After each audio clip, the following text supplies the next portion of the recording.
સ્વતંત્રતા પર્વની ઉજવણીના ભાગરૂપે તમામ નાગરિકો ઘર પર તિરંગા લગાવીને સ્વતંત્રતા પર્વની ઉજવણી કરે તે માટે બોટાદ જિલ્લા પોલીસ દ્વારા શહેરીજનોને તિરંગાનું વિતરણ કરાયું।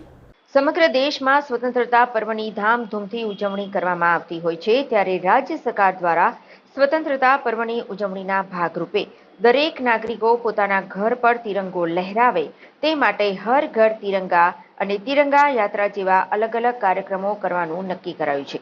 ત્યારે બોટાદ જિલ્લા પોલીસ દ્વારા તિરંગા વિતરણ કરાયું હતું।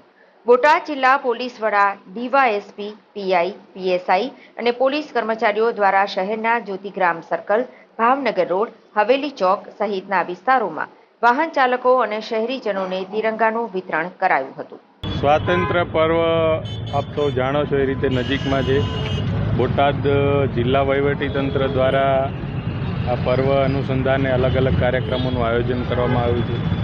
એના ભાગરૂપે હર ઘર તિરંગા સરકારશ્રી દ્વારા ઉજવવાનું જે નક્કી કરવામાં આવ્યું છે, એટલે આજે બોટાદ જિલ્લા પોલીસ દ્વારા અલગ અલગ સ્થળોએ જાહેર જનતાને ફ્લેગનું વિતરણ કરવામાં આવ્યું છે અને આવતા દિવસોમાં આ જ પ્રકારના અલગ અલગ કાર્યક્રમો જિલ્લા પોલીસ અને જિલ્લા વહીવટીતંત્ર દ્વારા કરવામાં આવનાર છે।